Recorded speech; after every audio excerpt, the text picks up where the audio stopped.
24º ano acadêmico. Academia Nacional de Medicina dá os parabéns a nossos aniversariantes acadêmicos Delta Madureira, Manassés Fonteles, Mário Barreto Correia Lima e Paulo Hoff.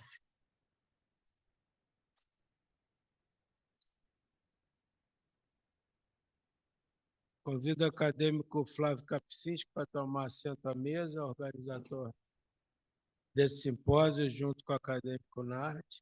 Por favor, falar da acadêmica Eliette. E abro a palavra à comunicação dos acadêmicos que quiserem fazer uso da palavra presencialmente ou remotamente.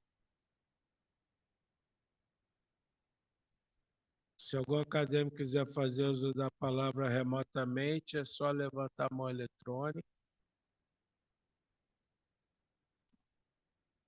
Acadêmico Maurício Magalhães.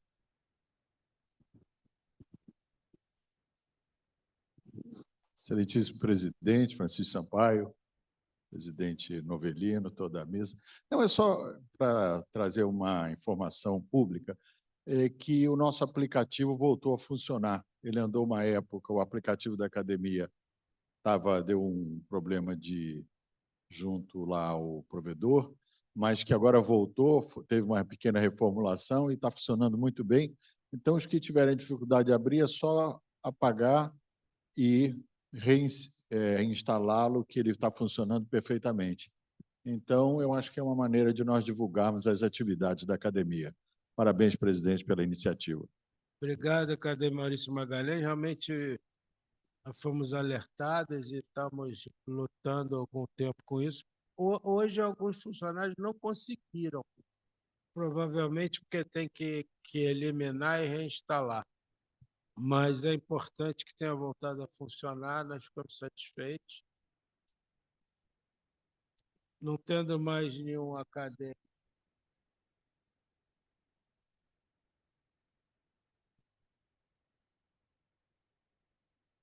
Convido a professora Selma Sabrá, presidente da Academia de Medicina do Rio de Janeiro, para tomar assento à mesa. Por favor, professora Selma, está nos visitando hoje. Muita honra.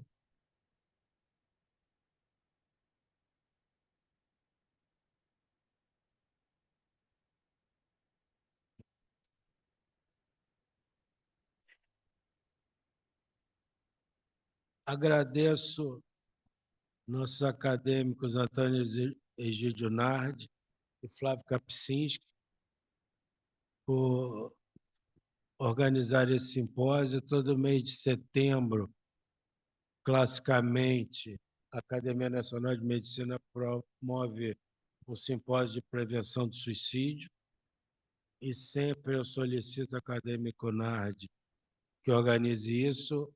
Todos sabem que o mês de setembro é chamado Setembro Amarelo também, que é o mês de prevenção. A gente sabe que o suicídio é quase uma epidemia, né? Tem aumentado muito, piorou com a pandemia, e é muito importante que a academia participe dessa ação, né, a nível nacional, para que a gente possa identificar os indivíduos em risco de suicídio e possa ajudar. Eu não sou psiquiatra, não tenho experiência, mas a gente sabe, eu já vivenciei, às vezes a gente evita um suicídio e depois essa pessoa se recupera plenamente. E seria muito triste se ela tivesse perdido a vida num momento de desespero. Então, acho que a gente tem que aprender a identificar e aprender a chamar o auxílio necessário e oportuno. A nossa querida Margarete Dalcomo está remotamente. Ela vai fazer a sua palestra online. Já estou vendo a nossa querida acadêmica, está com o microfone fechado. Obrigado, acadêmica Margarete. Ela, com a sua cultura geral e interesse por literatura, ela vai nos falar de suicídio na literatura. Margarete, com a palavra. Obrigada, presidente Sampaio.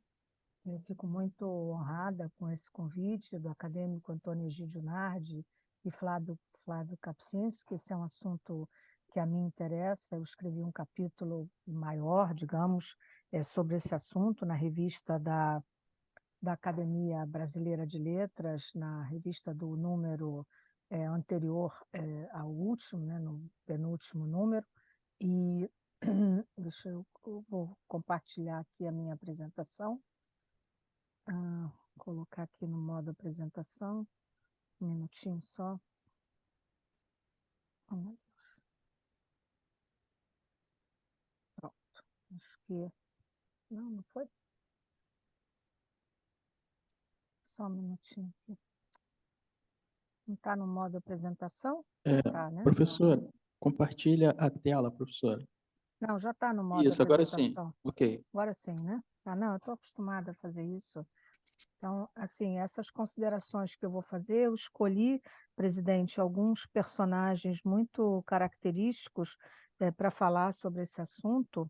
E, enfim, a literatura é muito pródiga no registro dos muitos suicídios entre escritores, artistas e poetas. No entanto, escrever sobre esse tema com o viés de ser médico, de quem convive com a vida e a morte todo o tempo, exige mais do que conhecimento fático ou literário. Exige sensibilidade, empatia, compaixão, ingredientes que são indispensáveis a esse ofício de ouvir e de cuidar que caracteriza a nossa vida.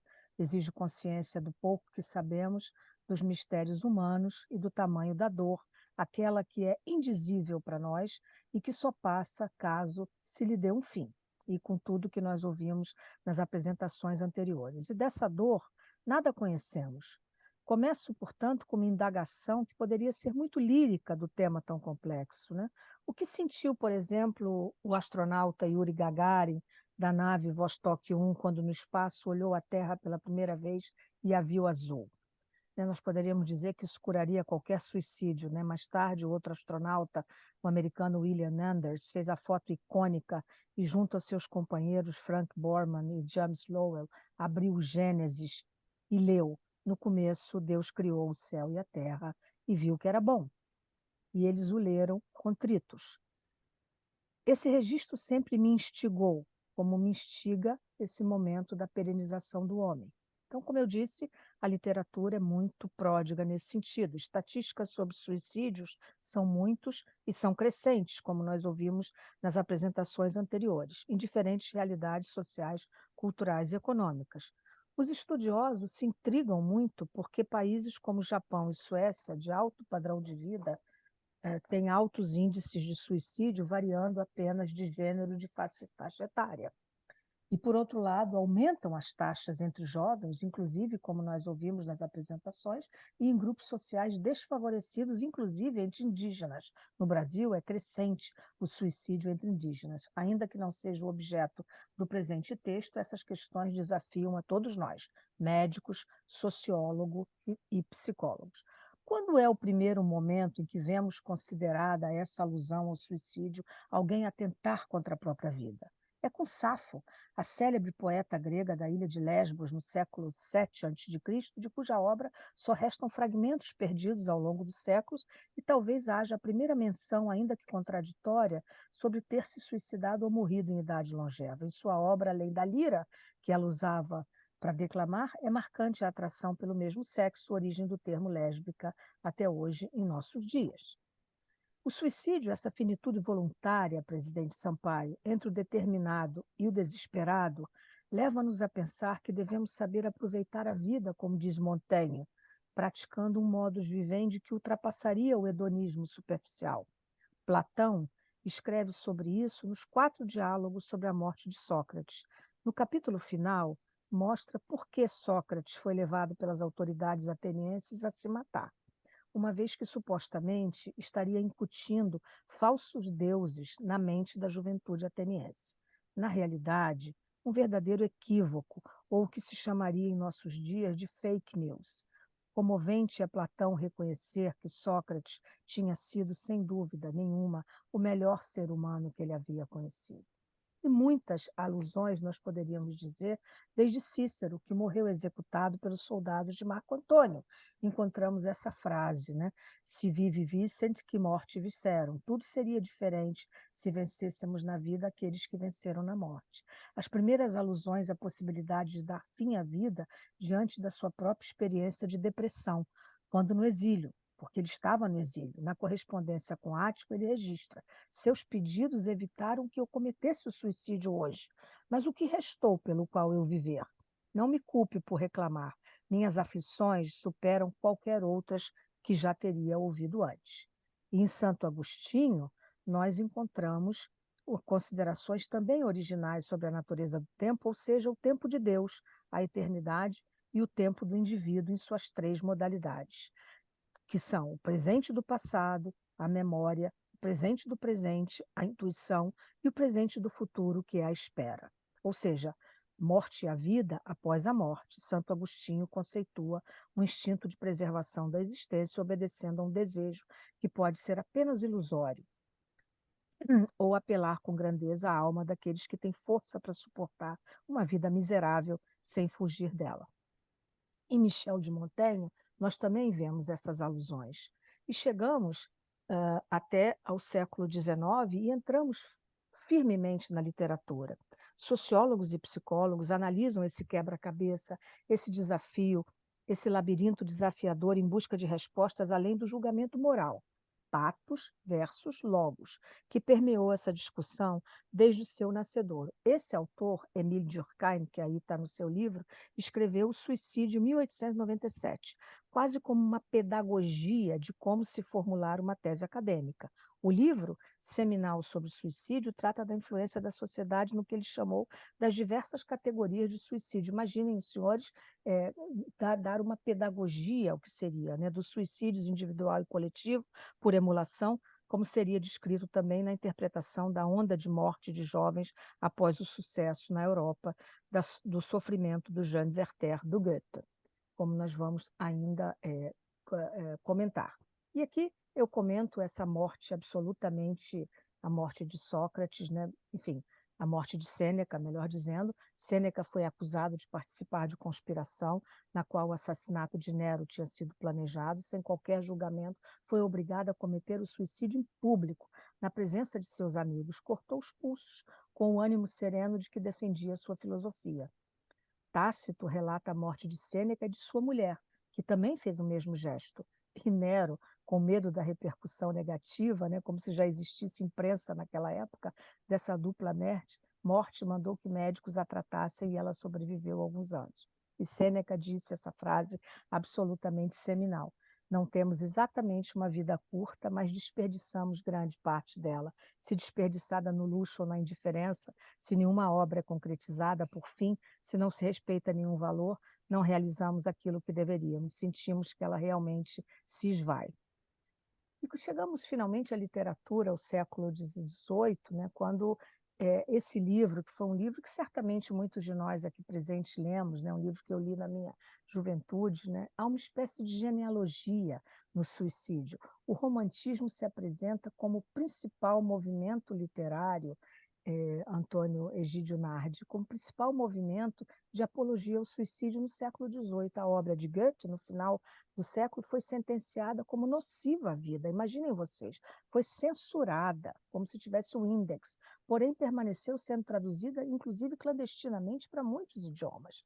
E Moda la Werther, febre wertheriana, um perfume que foi criado, água de colônia Werther, porcelanas Lotte e Werther, jovens europeus se matavam sagaz e recorrentemente após a leitura do romance. Os médicos, construtores e detentores de saber sobre saúde, doença e corpo foram os que mais criaram narrativas sobre suicídio e o utilizaram como objeto de estudo para descrever o que seria perversão, imoralidade, irracionalidade no ato de dar-se à morte. E um outro personagem que eu não gostaria de deixar de falar, e que é um exemplo muito importante, poderia aqui falar para os senhores nesse curto tempo do suicídio de Madame Bovary, um livro extraordinário que todos nós também, enfim, se não lemos, deveríamos ler, que foi Virginia Woolf, né? Virginia Woolf fez parte do Bloomsbury Group, junto com seu marido, né? São várias fotos que ilustram. Foi uma mulher extraordinária, uma escritora de grande talento, né? O seu grupo a qual ela pertencia era com vários intelectuais. Esse autor, Harry James, descreveu o Bloomsbury Group como jovens leões vorazes, eram pessoas de total liberdade, homossexuais, judeus, mulheres, incuráveis, cada um à sua maneira, se arriscando em experiências audaciosas de vida, produzindo, portanto, uma nova ética, uma nova estética e uma singularidade muito livre e corajosa da vida. E Virginia Woolf tinha sido uma autora, né, a mulher que escreveu Orlando, que é um livro também muito seminal, sobretudo para a minha geração, onde o sucesso Orlando, na verdade, não era um personagem masculino, era um personagem feminino, que, na verdade, era ela mesma a partir de uma história homossexual que vivera com uma grande aristocrata inglesa, que era uma outra escritora, evidentemente de muito menos talento, mas uma pessoa com um poder social muito grande, que era Vita Sackville-West, né? E ela dizia, o único interesse que as pessoas têm por mim como escritora, ela tinha uma carência, né? Eu diria um buraco afetivo impreenchível, né? Estou começando a me dar conta de que é a minha personalidade estranha. Não quero ser célebre nem grande, quero avançar, mudar, abrir meu espírito, né? Enfim, descobrir minhas próprias dimensões. E ela descreve as suas primeiras relações desde a sua adolescência. E Virginia Woolf comete suicídio, né? Não sei se todos viram, mas há um filme também muito extraordinário chamado As Ondas, né? Em que é descrito, Virginia, eu mostrei isso numa outra conferência que fiz no Grupo Humanidade, onde mostrei cenas do filme, ela entrando no rio Ouse, no final, no quintal da sua casa, enchendo os bolsos do casaco de pedra e deixa essa carta absolutamente comovente a seu marido, agradecendo por toda a felicidade que eles tinham tido, e o que quero dizer é que devo toda a felicidade de minha vida, quero dizer tudo isso, toda a gente o sabe, se alguém me pudesse ter salvo, esse alguém seria você. Perdi tudo, menos a certeza de sua bondade, não posso continuar a estragar a sua vida. Então, Virginia tinha um excesso de consciência em que a fez descrever e levá-la a esse gesto absolutamente importante. E aqui algumas ilustrações, a história que escreveu, que inspirou Virginia Woolf, depois que ela escreveu As Ondas, que ela considera digamos assim, o state of the art da sua vida, a coisa mais importante, né? Ela diz, não chove nem faz sol, quando os personagens falam disso nos seus livros, ser é perceber, e quando o espetáculo cansa muito, o observador se retira, como ela diz no livro Mrs. Dalloway, que também é um livro lindo, né? E ela escreveu esse livro As Ondas, em que ela se diz muito exaurida pelo esforço de escrevê-lo, e logo depois ela escreve um livro chamado Light, que é a história desse cachorrinho chamado Flush, e ela então faz um livro, uma espécie de um livro lúdico, né? Então Virginia tinha isso, né? E tem algo que sempre me chamou a atenção na obra da Virginia, que é a presença da água, né? A água é sempre uma coisa recorrente, era fácil, né, imaginar que Virginia Woolf se suicidaria com a água, né? Ela entraria como a poeta Alfonsina Torne na Argentina, entrou na água no litoral da Argentina, né? Então, o tema da água é muito onipresente em toda a sua obra, essa água que se fechará como uma mortalha no seu corpo, né? E ela diz, entre vários das suas obras, né, na morte existe algo que funciona como um abraço, né? E com ela flutuamos, e essa autora Laura Adler, que escreveu uma bela biografia da Virginia Woolf, diz, e a Virginia escreve, né, flutuo sobre ondas agitadas, uma vez que eu afunde, não haverá ninguém para me salvar, afundarei de bandeira hasteada, né? E passeando, né, por um lago de um jardim, de um parque daqueles londrinos, né? A Virginia, um lago que eu conheço, inclusive um lago pequeno, sereno, ela olhava aquilo e dizia, nesse estado as ondas logo se tornam tão grandes como as águas do Atlântico. Os barcos de brinquedo não se diferenciam dos transatlânticos. Orlando tomou a onda que produzira com a ponta do pé por uma montanha de água do Cabo Horn.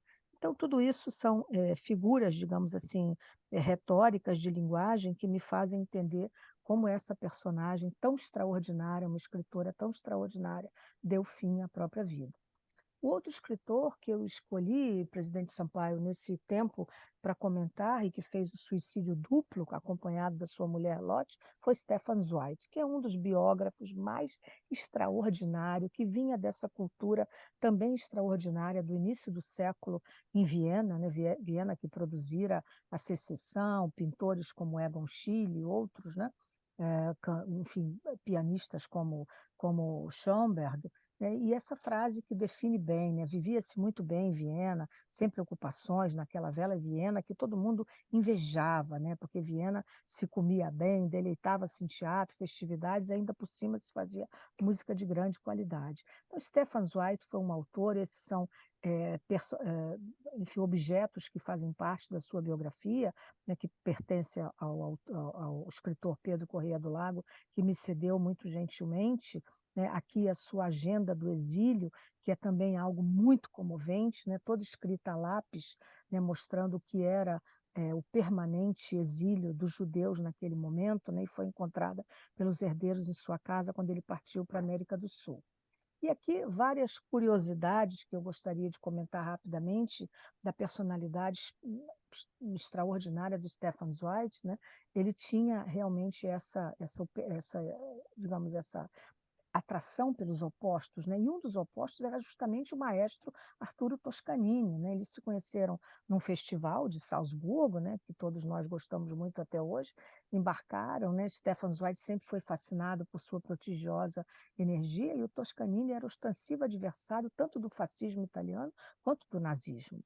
E quando Stefan Zweig com a sua mulher se suicidaram em Petrópolis, no Brasil, né, nem a Hannah Arendt, né, que estava recém-escapada do inferno nazi-fascista, perdoou.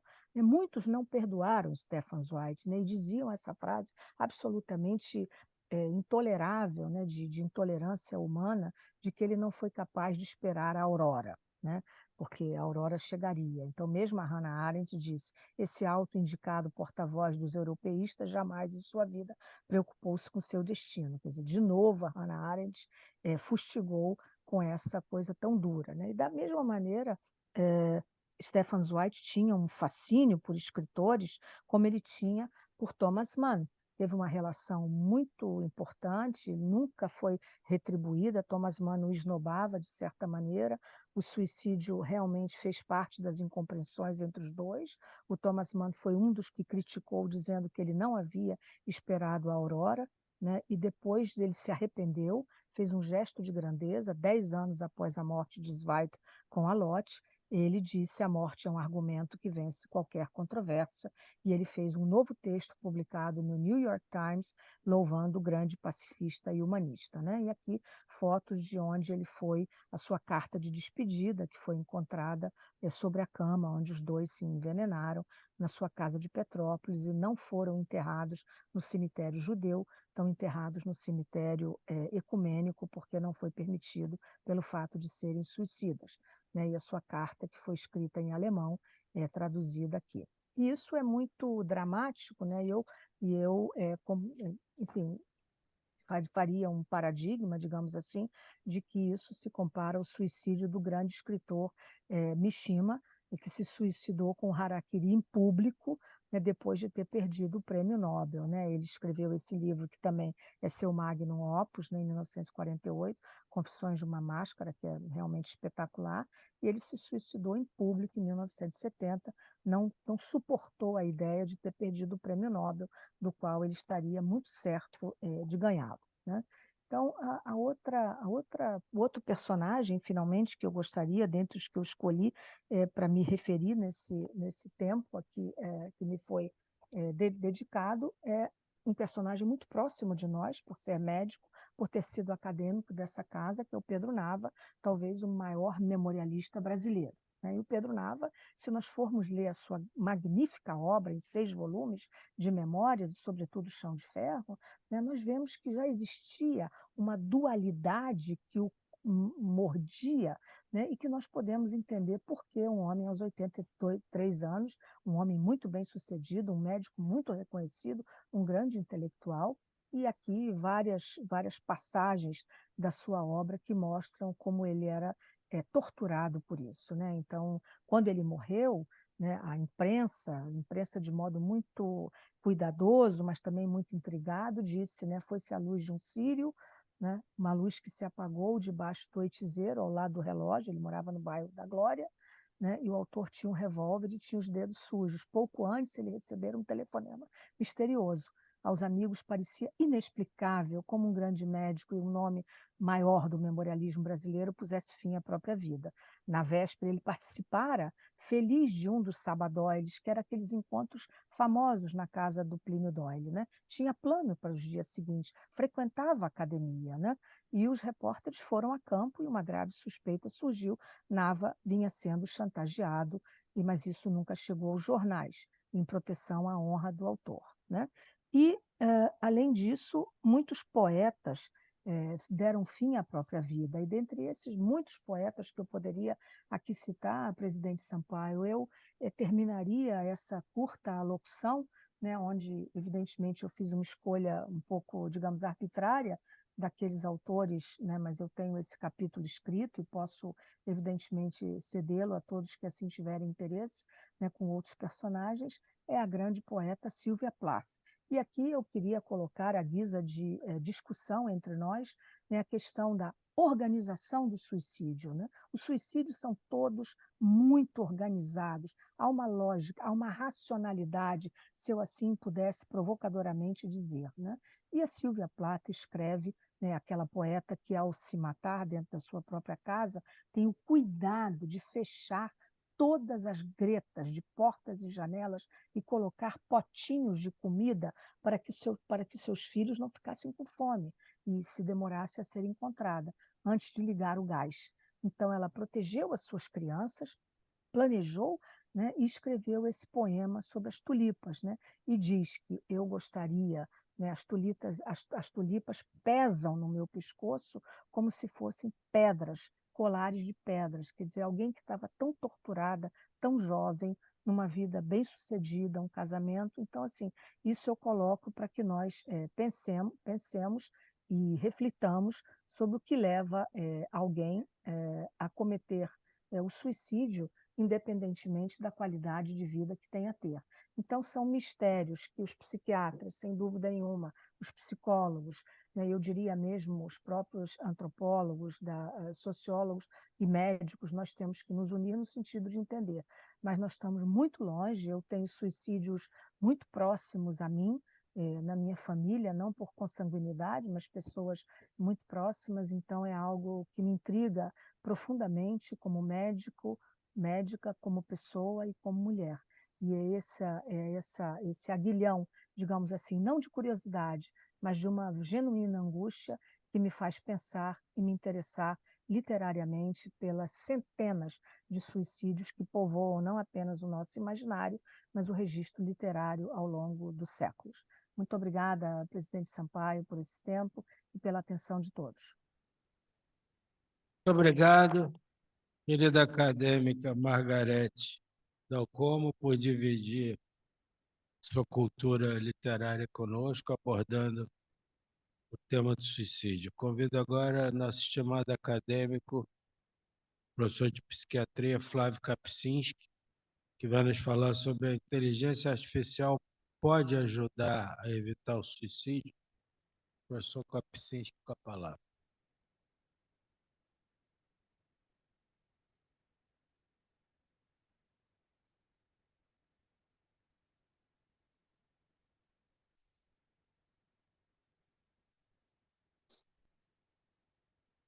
Excelentíssimo senhor presidente, acadêmico Francisco Sampaio, cumprimentando Vossa Senhoria, cumprimento os demais membros da mesa e passo a minha apresentação. Falarei, então, sobre a possibilidade de que a inteligência artificial possa ajudar a evitar o suicídio. Nós podemos apreciar que a taxa global de suicídio tem caído nos últimos anos, mas nas Américas esse aumento chega a 17%. E no Brasil, também, como já foi falado, a tendência é que esteja subindo, particularmente no pós-Covid. O suicídio é um fenômeno complexo, como já foi dito pelo acadêmico Egídio Nardi. Não é uma causa, mas é uma série de causas que envolvem história familiar, traumas na infância, história familiar de suicídio, como já foi dito, é um preditor importante. A genética está envolvida e a epigenética, evidentemente, com as vivências infantis. Déficit cognitivo também está associado a suicídio, traumatismo craniano, traços de ansiedade, impulsividade, uso de substância, que levarão a um comportamento desinibido,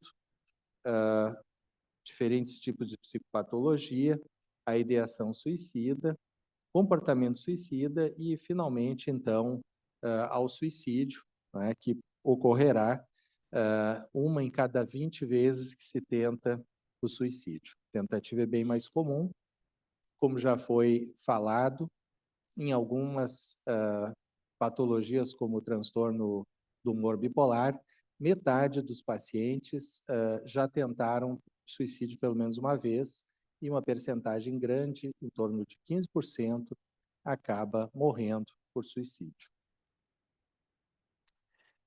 Fatores sociais, como a maneira que a mídia aborda o suicídio, são importantes. Foi abordado na palestra da professora Margarete Dalcomo, querida amiga e acadêmica, a questão de como existe o comportamento por imitação. O caso de Werther é o mais emblemático, o livro de Goethe, mas temos os ditados populares. No Rio Grande do Sul, o ditado diz: 1 enforcado, 3 enforcados. O Rio Grande do Sul é o estado com o maior número de suicídios e existe tradicionalmente esse comportamento por imitação.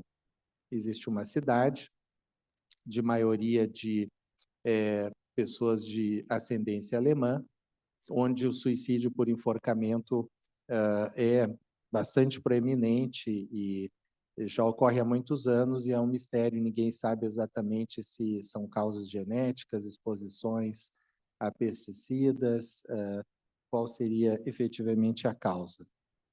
Mas nós sabemos que mulheres jovens são dos grupos onde temos um aumento do comportamento suicida.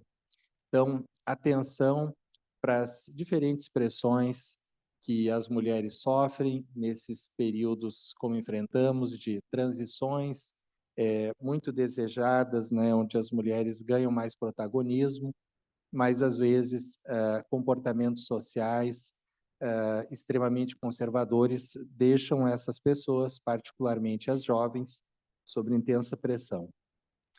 Suicídio é a segunda causa de morte dos 15 aos 29 anos. Então, é uma mortalidade expressiva, e entre as garotas de 15 a 19 será a primeira causa de morte. Essa é uma população vulnerável que nós precisamos proteger, lembrando que a maioria de nós é professor, nas universidades estão boa parte desses jovens, e não é raro que nas próprias faculdades de medicina tenhamos episódios de tentativas e suicídios, o que requer toda a nossa atenção e métodos de prevenção, como vamos tentar elucidar um pouco mais. Mas as tentativas de suicídio são mais comuns na mulher, porém, são mais efetivas em homens, que acabam tendo maior mortalidade por suicídio. E nós temos hoje em dia um outro problema, que é a rápida difusão, né, na mídia e mídia social, inclusive até sites que orientam como cometer o suicídio, né? Então, tudo isso é de grande preocupação e nos leva também a que academicamente possamos pensar, né, de como que a inteligência artificial poderia nos ajudar a tentar fazer face, né, a essa tendência emergente, particularmente entre os jovens. Eu queria lembrar a todos, né, que a tão falada inteligência artificial contém dentro dela duas coisas. Uma que boa parte dos médicos pesquisadores daqui já utiliza, que é o machine learning, né, um método muito interessante para criar predições e separar grupos, né, de maneira, como se diz em pesquisa, agnóstica, né, sem nenhum tipo de hipótese a priori. A gente pode tratar o dado dessa maneira. E um outro grupo chamado de Deep Learning, que são as redes neurais. É um outro tipo de algoritmo, diferente do Machine Learning, mas associado. E, em geral, as firmas que utilizam a inteligência artificial fazem um mix desses dois métodos, obtendo, então, o resultado desejado. É um campo de conhecimento relativamente recente. O Machine Learning começou em 1956, né, as primeiras pesquisas, né, e vejam como é que era um computador na época, né? Tudo isso aqui hoje cabe no celular, talvez até mais. E o objetivo em 1956, quando se começou com o Machine Learning, era verificar se a máquina podia aprender, né? Então o computador, a máquina, poderia aprender a jogar damas, né? E, eventualmente, se criou um algoritmo que começou a vencer os melhores jogadores. Hoje em dia, né, o Netflix, que todo mundo utiliza, é um método alimentado pelo aprendizado de máquina, o machine learning. O Google também, o próprio Gmail, Facebook e, inclusive, grupos de policiais em algumas cidades. Aqui está o grupo de Los Angeles, que ganhou vários prêmios por fazer intervenções que muitas vezes previnem crimes, estando em locais onde algo está para acontecer. E aí, então, nós temos, né, a questão da aprovação, né, de novos métodos de inteligência artificial pelo FDA, né, e existem metodologias para detectar malignidades, problemas oculares, e nós imaginamos que, eventualmente, para o suicídio, a gente possa ter um algoritmo robusto. Temos trabalhado nesse sentido. Dentro do machine learning, só resumindo, né, se tem a matriz de dados, uma parte desses dados, mais ou menos metade, se usa para treinar o algoritmo, e a outra metade, às vezes 20%, é usado para um teste que, em modelos diferentes, que leva depois a uma validação e escolha do melhor modelo, como numa curva ROC usual, né?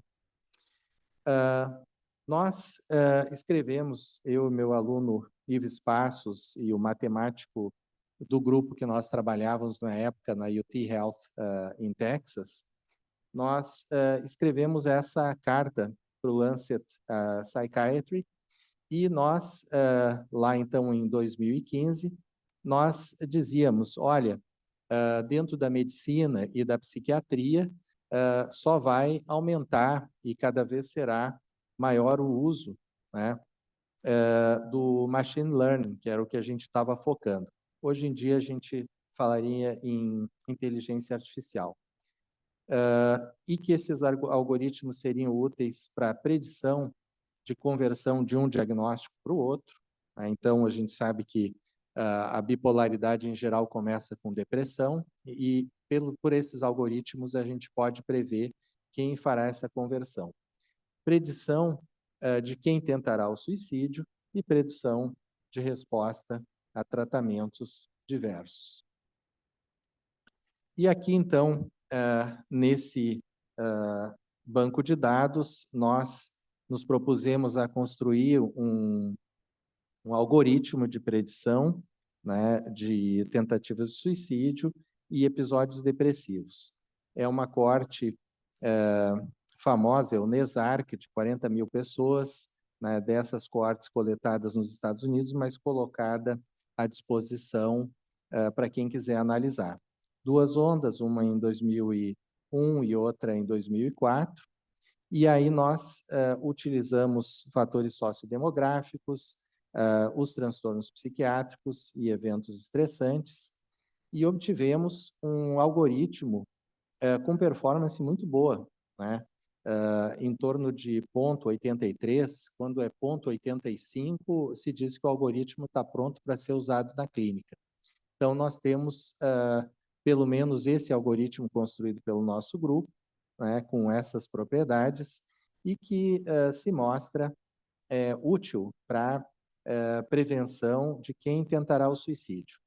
E o que aparece, né, a gente falou muito em depressão, em bipolaridade, mas o que aparece, sobretudo, é o transtorno borderline da personalidade. São pessoas com uma sensação de vazio interno, né, e muita instabilidade nos relacionamentos, né, mais prevalente em mulheres, o transtorno borderline. O transtorno de estresse pós-traumático, como outra causa importante, nessa amostra americana ser asiático, né, ter problemas econômicos, personalidades do tipo esquizotípico, distimia e outras tantas. Na personalidade do tipo esquizotípico, eu quero salientar, lembrar toda a comunidade acadêmica, que hoje em dia, muitas dessas pessoas que recebiam esse nome esquizotípico, hoje em dia recaem no que se chama hoje de espectro autista, né? Algo que merecerá nossa atenção em simpósio futuro, né? E são pessoas muito introvertidas, com dificuldades de se entrosarem socialmente, às vezes extremamente inteligentes e com alta propensão, dadas as suas dificuldades, ao comportamento suicida. Para prevenir episódios depressivos, também o nosso algoritmo se mostrou bastante robusto, né?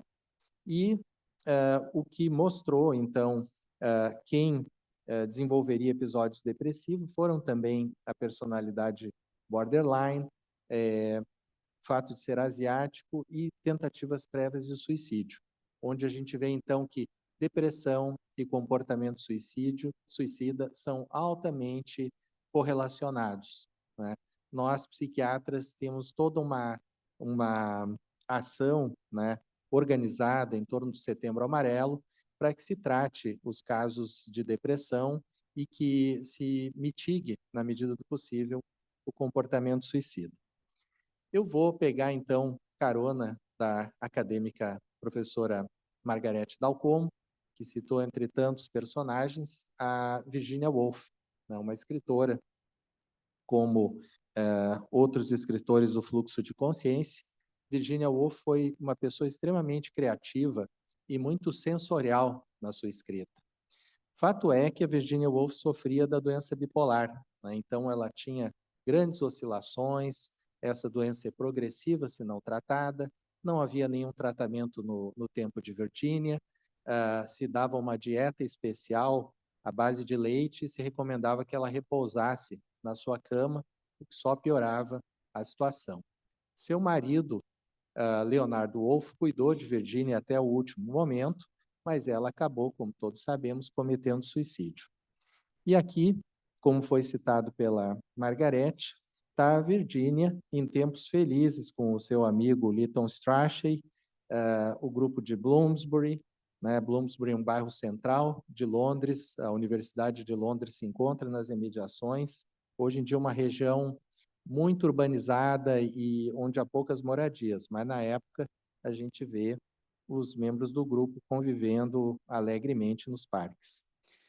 Nós utilizamos, então, os diários de Virginia Woolf, e ela deixou 12 tomos de diários, todo dia ela escrevia, né, o seu diário. E nós fizemos, então, uma engenharia reversa. Nós pegamos os momentos do diário antes das tentativas que ela fez até a tentativa fatal. E nós criamos uma nuvem de 60 dias antes do suicídio e das tentativas e outra nuvem de palavras fora desse período, randomicamente. Então, é um experimento com uma pessoa só. Mas a gente vê que as palavras que ocorriam mais, são as maiores, né, antes do suicídio, são diferentes daquelas fora do período de suicídio, onde a gente vê em azul pensar, will, né, futuro, like, escrever, né, come, marido, Leonard, né, também está na parte ruim, mas, em todo caso, essa nuvem pôde, né, segundo o algoritmo, prever com uma acurácia de 0,80, né, que está com uma acurácia excelente. E, hoje em dia, em vários contextos, a produção de jovens na internet, na rede social, é utilizada como uma forma de potencial de identificar pessoas que cometerão suicídio. Esse é um tema ético delicado, mas com o consentimento da pessoa e dos seus familiares, às vezes essas informações podem ser divididas num núcleo mais íntimo de cuidadores desses indivíduos. Bom, nós temos nos ocupados desses algoritmos. No encontro desse ano, na Sociedade Internacional de Transtorno Bipolar, realizamos um simpósio, onde atualizamos os dados nesse tema, né, e esse grupo se encontrará também no ano que vem. E daqui vem também a nossa visão, né, do que será uma medicina do futuro, né? Nós encaramos que já verificamos, então, a revolução da medicina baseada em evidência e nós acreditamos que, para a medicina de precisão, particularmente na área da psiquiatria, onde não há marcador, não tem tumor, não tem um marcador biológico forte o suficiente, são padrões que vão nos indicar a possibilidade de suicídio. Então, na psiquiatria, sobretudo, o uso da inteligência artificial deve se tornar mais e mais importante, particularmente, não digo no domínio clínico, mas no domínio de saúde pública. Sempre há dilemas éticos, né? Como predizer suicídio sem estigmatizar pessoas, né? Sem ficar propagandeando a ideia do suicídio. É um tema que tem que ser abordado com muita cautela, com muito humanismo, e a participação dos nossos comitês de éticas nessas iniciativas são muito importantes. E aqui, então, fica um resumo do que nós achamos que o médico, não apenas o psiquiatra, mas o médico poderá fazer no futuro utilizando a inteligência artificial. Fato que, né, a relação médico-paciente hoje em dia já está diferente. Quando os pacientes vêm nos consultar, eles, em geral, já trazem uma série de informações que eles coletaram na internet sobre a doença que eles acham que eles têm. Nós achamos que, se nós tivermos na tela do nosso computador, ao lidar com uma certa população, acesso a dados demográficos, clínicos e, eventualmente, exames, ou até o output de devices como o Fitbit, nós poderíamos criar predições individualizadas, não predições genéricas para a população, mas para aquele indivíduo na nossa frente. É assim que vislumbramos a psiquiatria do futuro e, possivelmente, a medicina em termos de saúde pública e vários ramos da clínica. Esse é o primeiro livro que nós lançamos, ainda lá em 2016, sobre psiquiatria personalizada e uso de Big Data para a promoção de saúde mental. Nós fizemos agora, no ano passado, esse foi lançado, chamado Saúde Mental Digital, no sentido, então, de criação de políticas públicas. Vou dar um exemplo bem prático. Nas universidades brasileiras, especialmente as públicas, hoje em dia há uma crise, né, entre os jovens com fragilidade emocional e comportamento suicida. E esses algoritmos podem ajudar a identificar as pessoas que estão sob maior risco e se fazer algo antes que essas tragédias possam eventualmente ocorrer. Aqui está, de novo, a carta, né, da Virgínia, lembrando que ela tinha uma doença bipolar de uma vida toda, que progrediu, como a doença bipolar faz, não foi tratada, e nós temos, hoje em dia, com a possibilidade de fazer o diagnóstico, de tratar esses indivíduos, impedir as crises, impedir a progressão da doença e esse tipo de desfecho, né? Existe um imponderável, nem todos os suicídios, mesmo com o melhor conjunto de dados, poderão ser prevenidos, mas é nosso dever como médicos dar a nossa contribuição, que é feita na clínica, no dia a dia, do consultório por todos nós, mas é feita também através das pesquisas que a gente desenvolve, e aqui agradecemos os nossos financiadores. Muito obrigado. Muito obrigado, acadêmico Kapczynski, pela excelente atualização sobre o uso da inteligência artificial e identificação precoce do suicídio, né? E, claro, possível prevenção, excepcional. Muito obrigado. Convido agora nosso querido acadêmico Antônio Egídio Nardi, professor de psiquiatria da UFRJ, para nos falar sobre mitos e tabus sobre o suicídio. Professor Nardi, com a palavra. Boa noite a todos. Quero, em primeiro lugar, agradecer ao presidente acadêmico Francisco Sampaio, mais essa oportunidade de falarmos sobre a prevenção do suicídio.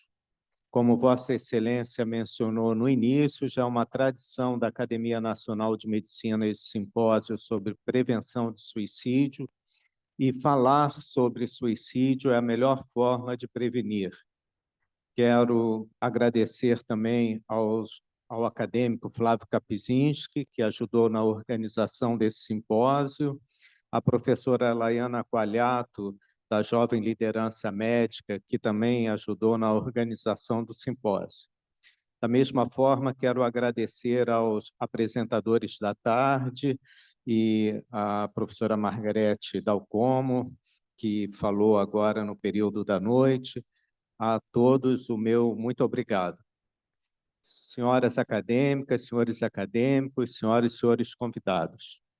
É sempre importante falar a respeito do suicídio e eu não tenho nenhum conflito de interesse em relação a isso, tenho várias preocupações.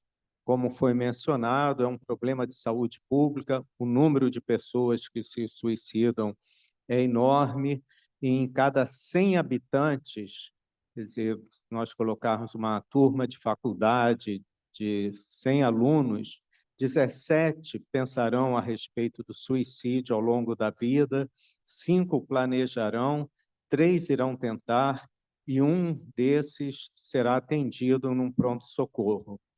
É muito comum nas turmas de faculdade sempre ter uma ou mais tentativas de suicídio, às vezes alguns suicídios, e isso mostra como é um problema de saúde público tão importante. O número de suicídios no Brasil vem aumentando e o número de suicídios no Brasil, nesse gráfico, nesse boletim epidemiológico de 2021, são as colunas cinzas que dão a taxa no Brasil como um todo, e agora vem até surgindo uma crítica em relação à campanha Setembro Amarelo, dizendo que após o início da campanha Setembro Amarelo, há uma relação com o aumento do número de suicídios no Brasil. É claro que esse dado é apenas uma coincidência, no meu ponto de vista, e, no meu ponto de vista, o que aumentou no Brasil não foi o número de suicídios, e sim o melhor registro dos suicídios. Um dos benefícios da campanha Setembro Amarelo não é apenas prevenir o suicídio de um ou outro indivíduo, mas, principalmente, diminuir o preconceito, diminuir os mitos e tabus, que é o tema da minha apresentação, em relação ao suicídio. O suicídio tem sido melhor registrado, as famílias, os médicos, a autoridade policial têm com maior facilidade registrado a morte como suicídio e não como acidente. E isso faz com que o número de suicídios aumente, porque são números oficiais. Da mesma forma, mostrando aqui que tem aumentado principalmente em homens, porque os homens não só têm uma taxa de suicídio talvez 4 vezes maior do que as mulheres, porque é a linha laranja e o sexo feminino é a linha azul, mas porque os homens se suicidam mais por métodos violentos, e isso é muito mais facilmente associado a acidente, né, como atropelamentos, como limpando arma de fogo, a arma de fogo disparou. Então, é importante a campanha exatamente para diminuir o preconceito e melhorar os dados que nós temos. Existe o Centro de Valorização da Vida, é sempre importante falar a respeito dele, que hoje o Centro de Valorização da Vida também é digital, tem e-mail, tem chat, tem telefone também, atendem por Skype, etc. E estão sempre prontos a ajudar quem tem a ideia de suicídio. Esse Centro de Valorização da Vida já funciona muito antes do mundo digital virar cotidiano e realmente ajuda muito, tem salvo muitas vidas. Em relação aos fatores de risco para o suicídio, a depressão, assim como a doença mental, foi falada aqui, é sempre falado, quando alguém pensa em suicídio, pensa logo em depressão, mas como o Dr. Walter Gonçalves mostrou, os transtornos alimentares são muito associados ao suicídio, como o professor Flávio Kapizinski mostrou, o transtorno borderline, alterações de personalidade, são muito associados ao suicídio, assim como bipolar, esquizofrenia, alcoolismo e tantas outras doenças. Também falamos aqui a respeito do bullying, da agressão física e psicológica crônica que aumenta o risco de suicídio em crianças e adolescentes, mas eu vou mostrar em seguida que em adultos também.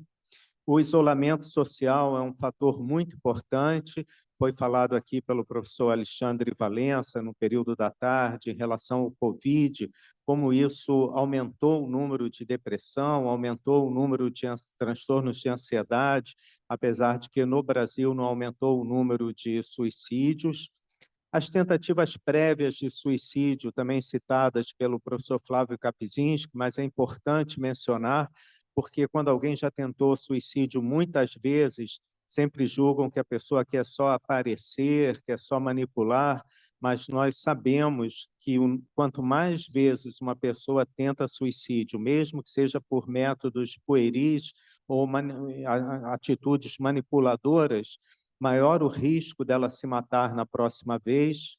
O testamento, que também foi mencionado no período da tarde pelo professor Omar, a pessoa organizar a vida econômica, e, a partir disso, não ser reconhecido como um risco de suicídio, mas muitos suicidas pensam antes de se matarem, organizar a vida econômica, a vida afetiva, e a questão das datas comemorativas, o dia que o pai se suicidou, o dia que a mãe se suicidou, ou um artista famoso, um cantor famoso, que sempre aumenta o risco do suicídio. Mas todos esses fatores de risco, como falou o professor de psiquiatria Michael Myers, na realidade, eles têm que se unir. Ninguém se mata por uma causa só. É sempre uma associação multifatorial de vários estressores que, em um momento determinado da vida da pessoa, se unem em o que ele chamou de uma tempestade perfeita. E essa tempestade perfeita leva a pessoa a tentar ou cometer o suicídio. Então, são vários fatores que, unidos, acabam resultando. Ninguém se mata por um motivo único, é uma constelação de fatores. A doença mental é importantíssimo nisso. Para alguns psiquiatras, todo suicídio ele acaba sendo o resultado de uma doença mental, porque esses fatores, o isolamento, a aposentadoria, a genética, estressores ambientais levam a algum tipo de transtorno mental, por exemplo, uma depressão, ou um alcoolismo, ou um transtorno de estresse pós-traumático, como também foi mencionado aqui anteriormente. Então, a relação do suicídio com as doenças mentais é muito forte. Essa reportagem saiu agora, recentemente, dia 2 de setembro, numa revista da Coreia do Sul, num jornal da Coreia do Sul. É um protesto de professores do ensino básico e ensino médio da Coreia do Sul, que não aguentam mais o bullying e a violência que eles sofrem dos pais para os seus filhos terem um bom desempenho escolar. Há um número enorme de suicídios entre os professores na Coreia do Sul. Nos últimos 2 anos, mais de 100 professores do ensino básico e do ensino médio se suicidaram, e um dos fatores alegado é exatamente a sociedade competitiva da Coreia do Sul, onde os pais exigem dos filhos um bom desempenho escolar e obrigam, agridem, porque isso é permitido lá na Coreia do Sul, você pressionar o professor para o seu filho ter um bom desempenho.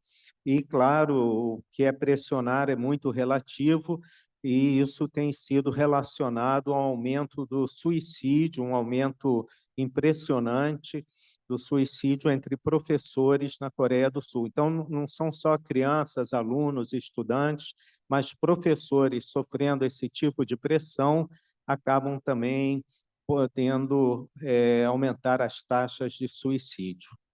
Os fatores de proteção são principalmente esses, marcados no quadrado vermelho: família. Muitas pessoas pensam em se matar e não se matam por causa dos filhos, dos pais, e pelo exemplo disso. Mulher grávida também é muito raro.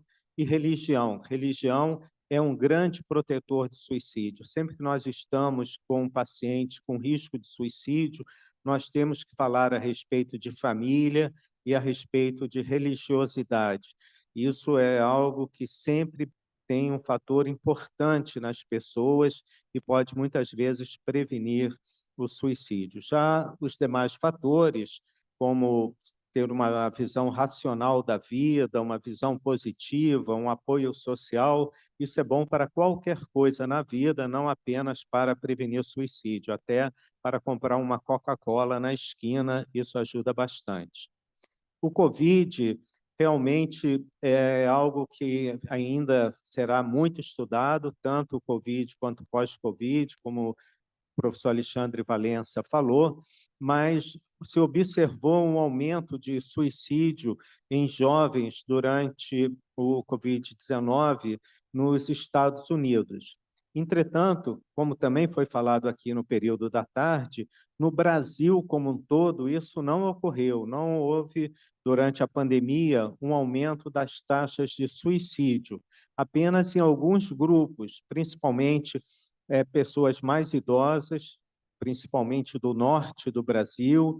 Também na região centro-oeste houve um pequeno aumento de suicídio, e entre mulheres, principalmente mulheres da região nordeste, centro-oeste e norte.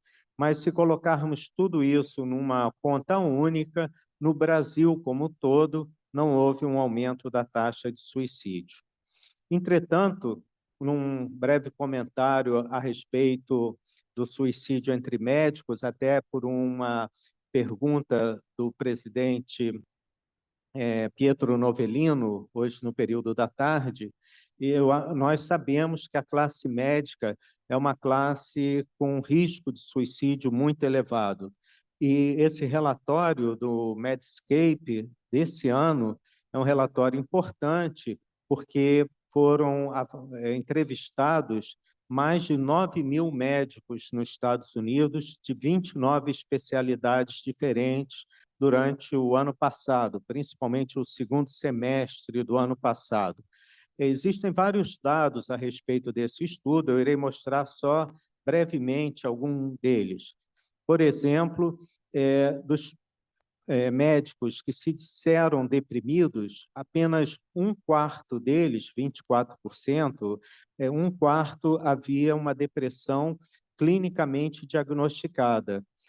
Já 2/3 deles, 67%, eles se consideravam deprimidos, mas não tinham um diagnóstico feito por um psiquiatra. Eles se autodiagnosticaram deprimidos, mostrando que muitos médicos, mesmo se sentindo deprimidos, se julgando deprimidos, não procuram ajuda médica. E em relação a se sentir com ideia suicida ou tentar suicídio, com ideia suicida, mais ou menos 10% dos médicos entrevistados, e havia apenas, felizmente, 1% que havia tentado suicídio. Mas se nós colocarmos que foram mais de 9.000 médicos entrevistados, 1% é uma taxa bem elevada de colegas que tentaram suicídio. E se os médicos falaram a respeito dos seus, com quem eles falaram a respeito da sua ideia suicida. Alguns falaram com o terapeuta, outros com um membro familiar, um quarto com colegas, 5%, poucos, falaram com um conselheiro ou um conselheiro virtual. Agora, 40% não falou com ninguém. Isso aqui só considerando os indivíduos, os médicos que pensavam em suicídio. Então, praticamente, quase a metade não falou com ninguém a respeito de seus pensamentos suicidas. E, assim, um dado importante para encerrar essa parte do Medscape, como que os médicos tentavam lidar com a felicidade e com a saúde mental. Felizmente, grande parte com a família, com os amigos, com hobbies, com atividade física, que nós sabemos que é ótimo para a saúde mental, alguns tentando dormir melhor, se alimentar melhor, e apenas 10% procurando algum tipo de tratamento, principalmente psicoterapia. Então, se por um lado essas atividades primeiras são importantes para a saúde mental, quando a pessoa pensa em suicídio, deve procurar um médico psiquiatra, um especialista em saúde mental. Nós recebemos do CNPq, num edital junto ao SUS, Ministério da Saúde, uma verba até importante, para fazer exatamente o que o professor Flávio Kapczynski mostrou em relação aos Estados Unidos. Nós estamos já fazendo uma previsão do risco de suicídio baseado numa aprendizagem de máquina, ou num termo mais moderno, mas que não foi colocado no edital, inteligência artificial. Eu estou coordenando esse trabalho e a vice-coordenadora é a professora Laiana Coalhato, mas nós temos uma equipe grande participando desse trabalho, cujo objetivo é identificar os fatores de risco para suicídio, principalmente na população do SUS, tanto para identificar os preditores do risco de suicídio, comparar modelos computacionais, ver um modelo que melhor pode ter uma sensibilidade, uma especificidade para desenvolver uma calculadora do risco de suicídio e validar essa calculadora na população brasileira. Esse trabalho que já vem sendo feito, ele faz um levantamento das informações disponíveis sobre o tema na literatura, tanto em artigos quanto em propostas semelhantes existentes em diversos meios da internet, levanta os dados primários e secundários em diversos centros que participam dessa pesquisa, uma pesquisa multicêntrica em diferentes universidades, assim como dados de livre acesso na internet, no DataSUS, Ministério da Saúde e etc. A análise e a consolidação desses dados já começa a ser realizado gradativamente, e faremos um modelo também de algoritmo com back-end da ferramenta para comparar o desempenho de diferentes métricas e levar isso ao SUS, ao médico que está no SUS, aos profissionais de saúde. Então, teremos um desenvolvimento primeiro de um front-end da ferramenta para uma avaliação do usuário, considerando que isso pode ser algo inteiramente digital, validando essa ferramenta, ver como ela pode ser generalizável em diferentes contextos do Brasil, porque o Brasil é um país muito extenso, com diferentes culturas, e precisamos ter algo que se adeque a cada região do Brasil.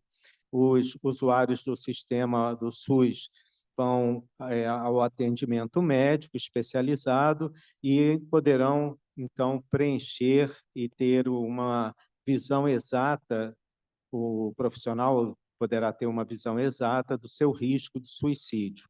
Nós também estamos pegando, então, bancos de dados, artigos do PubMed, Cielo, Web of Science, e principalmente os dados do Ministério da Saúde, do DataSUS. E a síntese desses dados resultará, então, num novo programa, e que nós esperamos que até o fim do ano que vem já esteja mais disponível. Nós pretendemos, então, essa disseminação com um plano de divulgação científica desses dados, também uma difusão das ações resultantes recorrentes de pesquisa para estratégias do Ministério da Saúde e do SUS para a nossa sociedade, e o plano de tradução desse conhecimento das ações em resultados decorrentes desse estudo. Esse estudo espero que em setembro do ano que vem, no simpósio sobre prevenção do suicídio, nós já possamos trazer dados importantes em relação a isso. Então, nós temos que falar a respeito do suicídio, é a única forma de prevenir o suicídio, diminuir os mitos e tabus. E, assim como uma sugestão para casa, eu sugiro que vocês vejam o filme O Filho, que eu também mencionei no período da tarde. Esse filme é um filme recente, que foi lançado agora em 2023. Ele é uma continuação do filme O Pai, quando Anthony Hopkins apresenta um quadro de demência. No caso do Filho, eu estou mencionando aqui, porque evidentemente é um filme sobre o suicídio, mas traz vários aspectos que foram mencionados aqui. O Anthony Hopkins trabalha também no filme O Filho, mas faz uma ponta só. Adiantando um pouquinho, ele é o avô da história. E o que mais me impressionou na questão do filme O Filho foi o papel do psiquiatra. O psiquiatra tenta, de todas as maneiras, evitar o suicídio, mas a família, por uma visão, às vezes, romântica, ou não entendendo bem o que é a doença mental, tende a desvalorizar os sintomas evidentes que a pessoa irá se suicidar. E tem um momento que o psiquiatra, porque a família promete que vai cuidar do indivíduo que vai se matar, ou que pensa em se matar, e que vai dar amor, vai isso, vai aquilo, e o psiquiatra fala uma frase que me marcou muito. O psiquiatra no filme diz: para a situação que vocês estão enfrentando, amor não é suficiente. Ele precisa de um tratamento médico. Suicídio é uma questão médica, não é só uma questão de amor. E é algo que a gente vê no dia a dia. As pessoas, às vezes, tendem a desvalorizar o risco de suicídio e acaba tendo um final trágico. Obrigado pela atenção de vocês. Muito obrigado, acadêmico Antônio Egídio Nardi. Convido também para tomar assento à mesa a professora Laiana Quagliato, da UFRJ, Programa Jovem Líder Médico, para participar da discussão. Acadêmico Nardi, nós temos aqui nossa querida acadêmica Eliette Busquelá, que vai ser comentadora, mas eu, como de praxe, vou abrir a discussão aqui com algumas perguntas. Primeiro eu vou fazer para o professor Capucins. Queria que Vossa Excelência nos falasse um pouco sobre família de suicidas. Como que é essa história, a gente sempre vai falar, tem famílias que classicamente têm suicídios em algumas gerações. Podia fazer um comentário, por favor? Então, excelentíssimo presidente Francisco Sampaio e demais acadêmicos, a questão da família, onde a prevalência de suicídio é particularmente elevada, né? Então, foi dado o exemplo da família do presidente Getúlio Vargas, né? Onde vários cometeram suicídio, inclusive ele, onde era prevalência alta também de depressão. E uma outra família célebre que a gente pode analisar biograficamente é do Ernest Hemingway, que ele cometeu suicídio, o pai tinha cometido suicídio, filhos e a neta, aquela famosa Muriel Hemingway, que trabalhou no Manhattan com o Woody Allen. Então, em ambos casos, nós verificamos uma segregação com o transtorno de humor, né? Os transtornos de humor, que é o bipolar e a depressão maior, são formas, eu digo assim, quando me perguntam leigamente o que é o bipolar, eu digo é um tipo de depressão, porque na maior parte do tempo as pessoas estão deprimidas e eventualmente eles têm alguma euforia ou hipomania. Mas a depressão tem um componente genético importante, não elucidado, é multifatorial, mas ele ocorre claramente em famílias. É uma pergunta que os psiquiatras se habituaram a fazer, se há história familiar de suicídio, há mais tendência ao suicídio, e uma das razões é essa, é a herdabilidade, né, dos transtornos de humor. Lembrando que quando a família apresenta o transtorno bipolar e a gente olha a genética, nem sempre é bipolaridade, às vezes é depressão e às vezes no passado era o alcoolismo, as pessoas tentando se medicar com o uso abusivo do álcool. Então, eu acho que essa é uma parte da resposta e uma outra são questões culturais e questões imponderáveis. Como disse o acadêmico Egidio Nardi, às vezes é o exemplo. E é uma história muito pesada, né? De ter um filho, né? Um drama terrível que tenha cometido suicídio, ou então um pai, uma mãe, ou mesmo um avô. A gente diz que o suicídio, sem nenhum moralismo, é uma chaga familiar, é uma cruz que essa família terá que carregar, e é um fardo, às vezes, bastante pesado. O que fazer, né? Se não fala, é um tabu. As pessoas parece que aprendem por osmose que esse trauma existe na família. E se fala, não dá para falar demais para não estimular o comportamento. São situações difíceis, né? Eu acho que aqui é o campo onde a medicina é menos ciência e, de fato, é mais uma arte, né? Muito obrigado, acadêmico Kapczynski. Por um comentário para o acadêmico Nardi.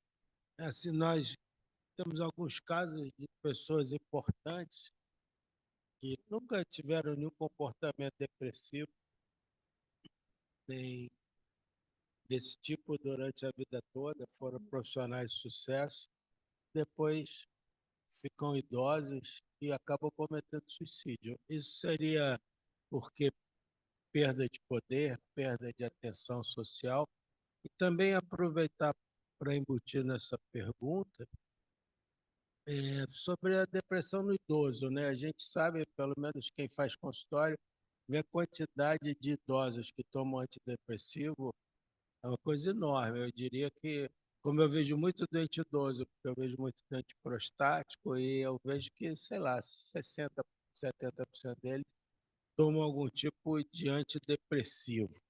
Essa depressão maior no idoso, a prevalência relativamente importante da depressão no idoso, ela leva a suicídio também ou é uma depressão, digamos assim, mais benigna? Excelentíssimo presidente Francisco Sampaio, agradeço muito a oportunidade de poder falar um pouco mais a respeito dessas questões. Eu vou começar pelo final das suas perguntas, a questão dos antidepressivos. Usar antidepressivo não significa que a pessoa está sendo tratada de depressão. Infelizmente, médicos de diferentes especialidades, não psiquiatras, eles prescrevem antidepressivo para qualquer coisa.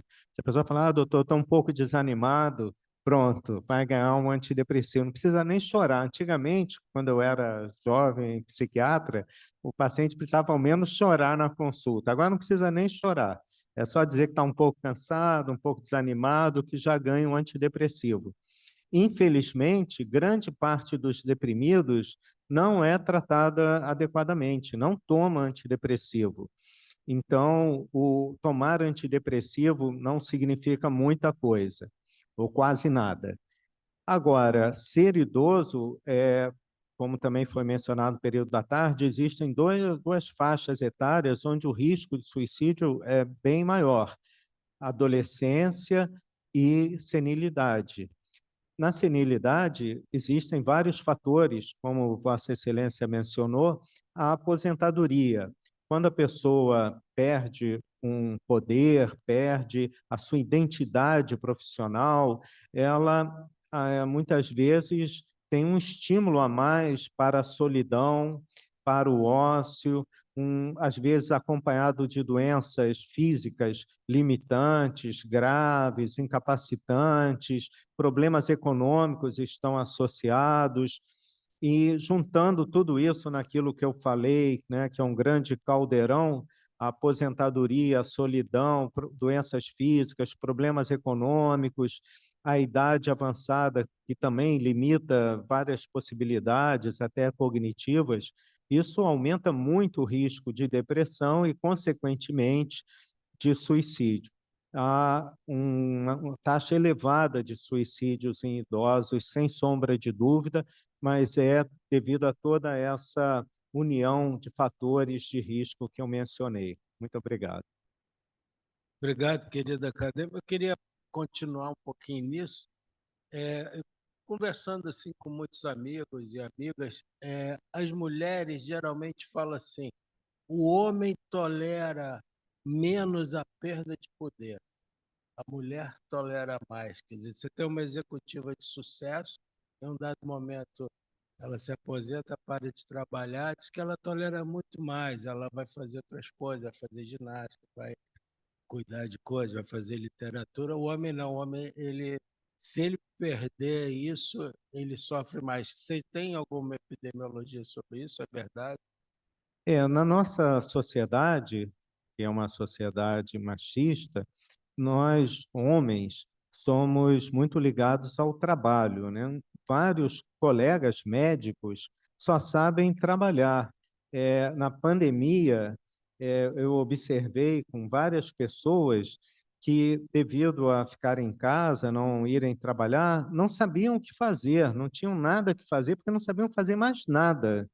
Já as mulheres, pela nossa sociedade, a nossa cultura, mesmo trabalhando, sendo médicas, no caso eu estou falando de médicas, mas profissionais em geral, né, assim, com grande desempenho, como a acadêmica Eliette Busquelar, a presidente da Academia de Medicina do Rio de Janeiro, a doutora Selma Sabrá, ou a professora Laiana Qualiato aqui do meu lado, a acadêmica Mônica, que está aqui, elas têm também uma vida familiar de mãe, de esposa, sabem cuidar de si e da casa, da família, e talvez isso, na época da aposentadoria, acabe tendo um fator que possa, em parte, prevenir um pouco da depressão e do ócio.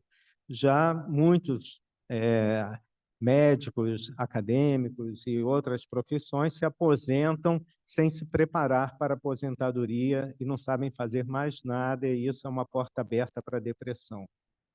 Obrigado, acadêmico Nádia. Já falei aqui com a minha querida acadêmica Eliette Buscalar, que eu já vou parar de falar, porque ela que é comentadora, né?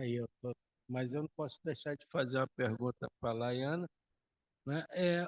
A gente tem escutado que o percentual de suicidas aumentou, né, em relação à população geral. Eu pergunto, isso é verdade? E eu pergunto qual seria a explicação, porque há anos atrás a gente tinha muito mais dificuldade de se expressar, né? Um homossexual era totalmente reprimido, tanto da parte masculina quanto feminina, um transexual não podia falar, expressar o que ele sentia. Hoje isso já está muito mais fácil desses indivíduos terem o seu espaço. Por que aumentou o número de suicidas entre os adolescentes e os jovens que estão trabalhando com a sua sexualidade? Por que aumentou se eles hoje têm mais oportunidade de se expressar? Obrigada pela pergunta, presidente. É uma questão realmente muito interessante. A princípio, de fato, parece que há um número crescente de suicídios nessa população que o senhor mencionou, mas há também uma maior conscientização dos profissionais de saúde e uma notificação maior dos casos, né?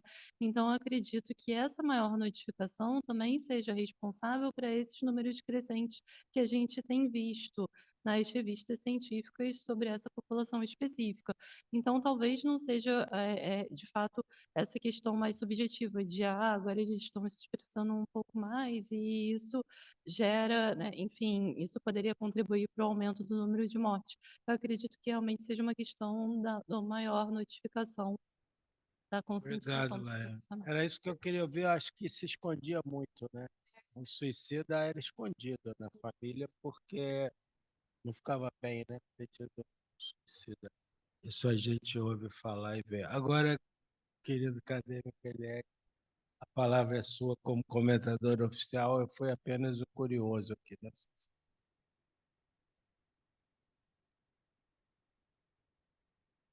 Eu quero agradecer muito o convite para comentar, porque certamente isso é um dos tópicos da medicina que não só interessa a todos, como perturba a todos, né?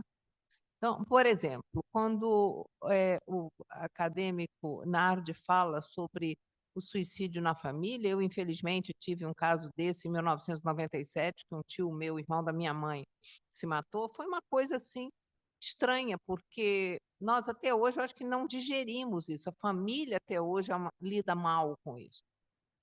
Mas eu gostaria de fazer uma pergunta que tem me perturbado muito também nesses dias. Eu acho que eu gostaria de ouvir tanto o acadêmico Kapczynski como a professora Laiana e o acadêmico Nardi, que hoje a gente tem uma coisa muito diferente, quer dizer, uma mudança muito brusca na sociedade, pelo menos a meu ver, que inicialmente, por exemplo, a pessoa nascia menino ou menina, mas hoje as possibilidades são imensas. Quer dizer, as pessoas hoje têm quase um campo de escolha sem limites claros. E antigamente, por exemplo, as pessoas faziam uma faculdade e era aquela sua profissão. Hoje não necessariamente é assim. As pessoas fazem uma faculdade, fazem uma segunda faculdade, não terminam e talvez comecem uma terceira. Então, essas coisas todas, eu tenho a impressão que pode, ou pelo menos para mim, me daria uma angústia muito grande se eu não tivesse limites. Eu acho que ter limites é uma coisa que ajuda as pessoas. Então, eu gostaria, inicialmente, de ouvir a opinião de vocês a respeito disso. Acadêmico Nardi, sobre limites, você é a favor de botar limites? Ou... Bom, em primeiro lugar, presidente, quero agradecer à acadêmica Eliette Buscalar, os comentários dela, tanto na parte da tarde quanto agora à noite, e a presença dela no simpósio. Fico muito honrado com a vossa presença aqui, acadêmica Eliette. Os limites são importantes para a vida como um todo. ter limites evita vários problemas na vida, inclusive a questão da ansiedade ou da própria depressão e na questão do suicídio também. Em relação a antigamente as pessoas nascerem menino ou menina e hoje ter um campo maior, né, de identificação, isso sempre ocorreu, era que não era falado, era escondido, era sofrido, poderia levar ou não ao suicídio, mas sem dúvida levava à infelicidade. E não é uma questão de escolha, é uma questão de orientação. Eu creio que a sociedade, em grande parte, não toda ela e nem em todos os lugares, aceita com mais naturalidade essa questão que as pessoas não têm uma orientação sexual pré-definida socialmente, e sim elas tenham uma orientação sexual que nasça com elas e elas vão se definir. Então, essa liberdade maior da pessoa poder, como o presidente mesmo mencionou na pergunta anterior, de poder exteriorizar o seu comportamento, a sua orientação sexual sem ser reprimida, facilita uma melhor saúde mental, diminui o risco de suicídios, conflitos familiares e etc. Então, eu vejo dessa forma. Em relação às profissões, o campo profissional aumentou demais, né? Numa época que eu fiz vestibular, praticamente só tinham 3 opções, ou fazia engenharia, direito ou medicina, e hoje o número de profissões é enorme, as pessoas têm que decidir muito cedo qual a profissão antes de saber o que é a profissão. Vários colegas da faculdade de medicina desistiram do curso médico e foram fazer outra coisa, porque quando a gente entra no curso médico, nós temos uma ideia da medicina totalmente diferente do que a gente descobre fazendo a faculdade de medicina. Então, eu penso também que a pessoa mudar de faculdade, mudar de profissão, faz parte das possibilidades que o mundo oferece, e isso ajuda a pessoa a ter uma melhor saúde mental. A questão é terminar a faculdade que ela escolheu, seja tenha mudado 2, 3, 4 vezes, e ter sucesso na profissão. Aí sim que é o X da questão. Mas mudar de profissão não é por ser um problema. Eu pedi licença para a Eliette, que eu vou fazer mais uma pergunta. Essa, para mim, é bastante importante. Pode responder quem quiser. Esses grupos de autoajuda, Disque Suicídio, grupo de trabalho e valorização da vida, isso realmente ajuda? E as pessoas que atendem estão preparadas? Existe algum tipo de preparo? Ou eles podem até deixar passar coisas mais graves? Não sei se eles estão preparados para isso, para você telefonar, vou me matar. E aí? Kapczynski.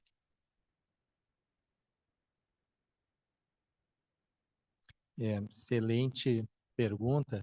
A grande verdade é que não há nenhuma evidência de que funcione, né?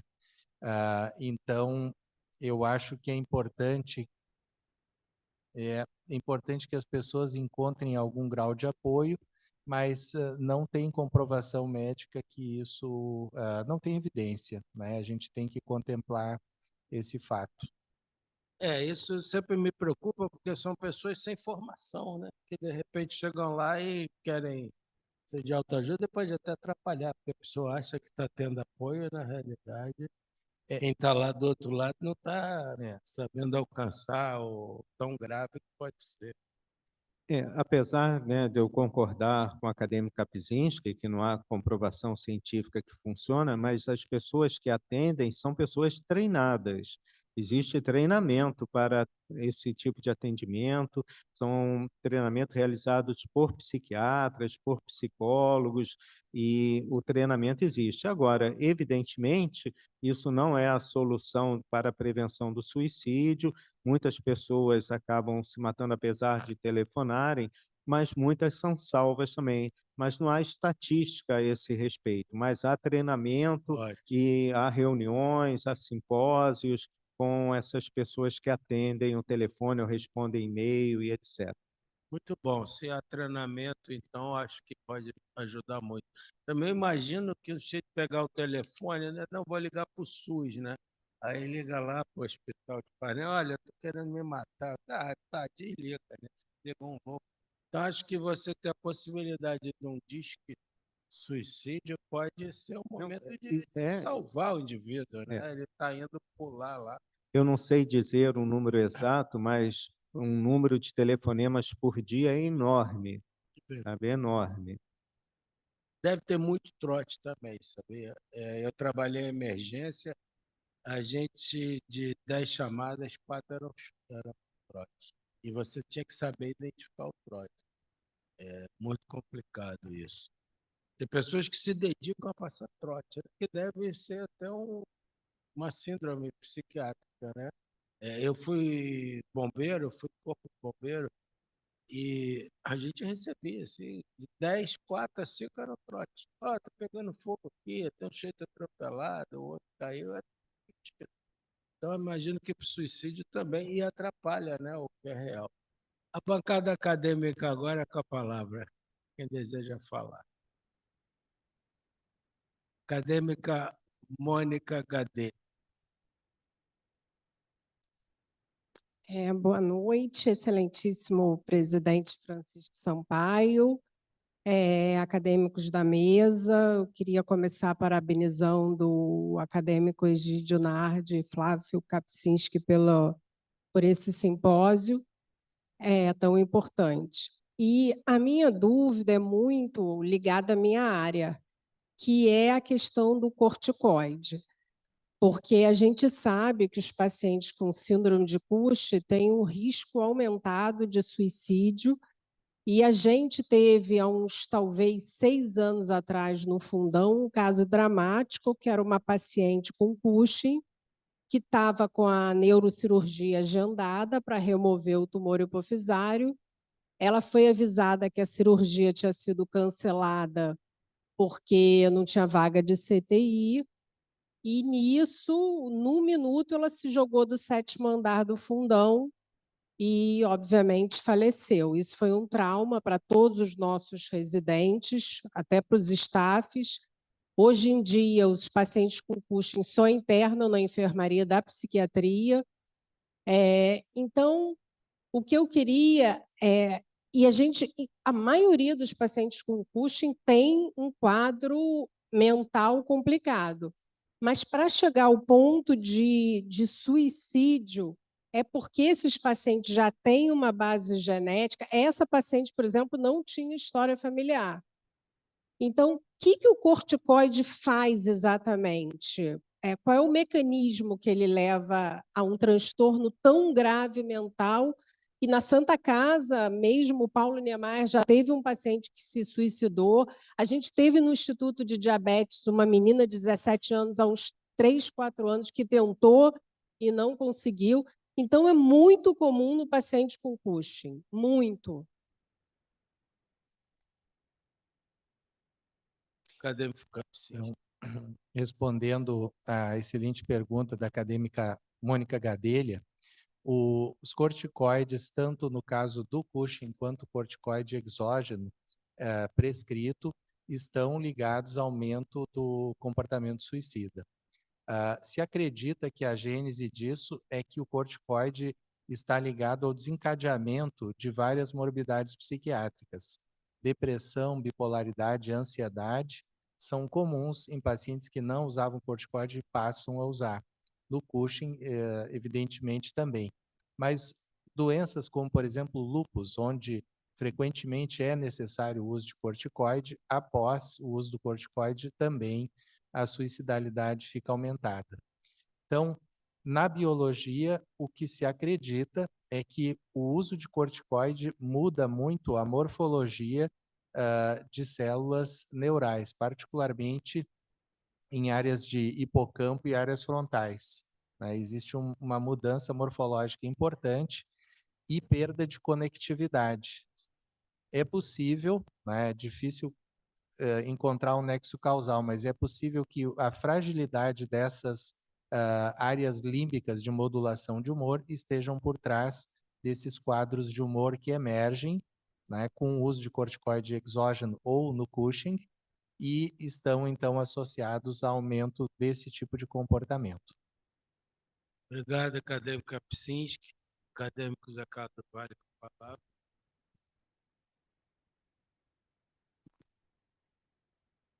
Excelentíssimo senhor presidente, digníssimos membros da mesa, confrades, senhores convidados. Eu tenho duas questões. Uma endereçada ao acadêmico Antônio Nardi, que é a seguinte: eu acompanhei com interesse a sua exposição, em que coloca a possibilidade da inteligência artificial ajudar na prevenção do suicídio. Eu não entendo bem como é que isso é feito. Cada psiquiatra tem um computador e, à medida que ele receba um cliente que é um possível suicida ou é deprimido, ele usa, no momento, o computador para chegar a algumas soluções em que ele possa aplicar uma terapêutica? Essa é a pergunta. Para o doutor Kapczynski, eu pergunto o seguinte: na semana passada, saiu um artigo muito importante no New England Journal of Medicine sobre a ketamina, e que mereceu até um editorial, falando que é uma droga muito importante, sobretudo para a depressão de difícil tratamento. A minha pergunta é: poderia ser utilizada a ketamina para a prevenção desses casos que o médico está imaginando a possibilidade do suicídio? Muito obrigado. Excelentíssimo acadêmico José Carlos do Vale, muito obrigado pela sua pergunta, pelo seu interesse, a possibilidade de explicar melhor esse projeto. Esse projeto, ele visa a união de vários dados através de um algoritmo para observarmos as características mais importantes das pessoas que tentaram ou cometeram suicídio. E isso poderá trazer, não só no computador, mas num aplicativo de celular, onde o profissional de saúde mental que trabalha no SUS pode colocar alguns dados do paciente e obter uma taxa, um índice, onde vai mostrar se o risco é leve, moderado ou grave. É claro que isso não vai decidir a conduta do médico ou do profissional, mas vai ajudar a identificar, e no nosso campo da psiquiatria, onde dados numéricos são tão raros, pode ajudar a mostrar que o risco é elevado e as medidas necessárias. Voltando a esse filme que me impressionou tanto, O Filho, se o psiquiatra ali, na hora que está tentando convencer a família da importância do tratamento psiquiátrico, tivesse um dado para mostrar à família e não apenas a promessa da pessoa que não iria mais tentar, que queria sair do hospital e etc., talvez a família se sentisse mais segura em seguir as orientações do psiquiatra. Então, é algo para ajudar o psiquiatra a ter uma ferramenta a mais numérica, com base na literatura, com base nos dados do Ministério da Saúde, do DataSUS e etc., para poder ajudar o psiquiatra a mostrar o real risco de cada paciente. Obrigado. Obrigado, acadêmico Nardi. Kapczynski quer complementar? Respondendo à pergunta do excelentíssimo acadêmico José Carlos do Vale, a ketamina é um método eficaz e aprovado pela Anvisa, aí na forma de esketamina, por uma questão comercial, mas é o mesmo fármaco, para o tratamento da depressão refratária e do comportamento suicida. Às vezes, uma aplicação de ketamina tira o indivíduo do comportamento suicida.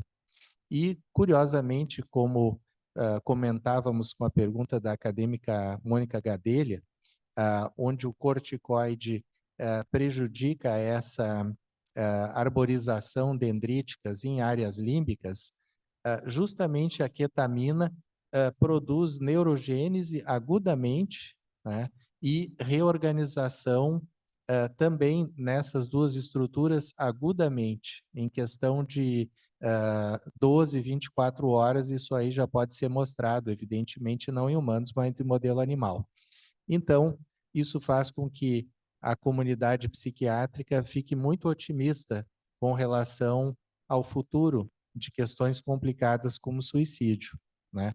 A gente especula, será que o Stefan Zweig teria cometido suicídio se ele tivesse acesso a uma terapêutica desse tipo? E quantos suicídios ditos como de ordem existencial poderiam também ser revertidos? O comportamento humano é uma coisa muito complicada, mas essas intervenções nos fazem refletir sobre essa relação cérebro-comportamento de maneira que nunca pensamos antes. Complementando a complementação. Não, eu concordo com o que o acadêmico Kapczynski falou. Eu só queria complementar dizendo que a ketamina é uma possibilidade na prevenção do suicídio, mas que nós temos um tratamento muito eficaz para evitar o suicídio, o risco iminente de suicídio, que é a eletroconvulsoterapia, o eletrochoque, que é o tratamento mais eficaz para a depressão, mais eficaz que ketamina, esketamina ou qualquer outra substância até hoje, mas é um tratamento recheado de preconceitos e no mundo inteiro só existe em hospital psiquiátrico universitário, como é o caso do Instituto de Psiquiatria da UFRJ, ou em clínica particular. Hospital público não tem, por causa do preconceito, do trabalho que dá, tem que ter uma equipe, etc. Mas o melhor tratamento para o risco iminente de suicídio é a eletroconvulsoterapia.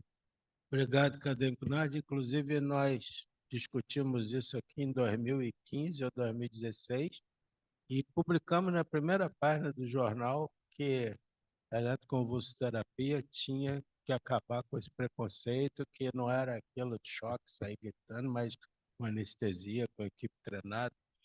Vou dar a palavra à acadêmica Eliette Buscalá, que eu ainda tenho mais um comentáriozinho, porque eu vou até o último minuto e acaba às 20 horas e ponto. Eu gostaria de perguntar se a popularização de remédios antidepressivos, como durante uma época foi o caso do Prozac, ajuda ou atrapalha?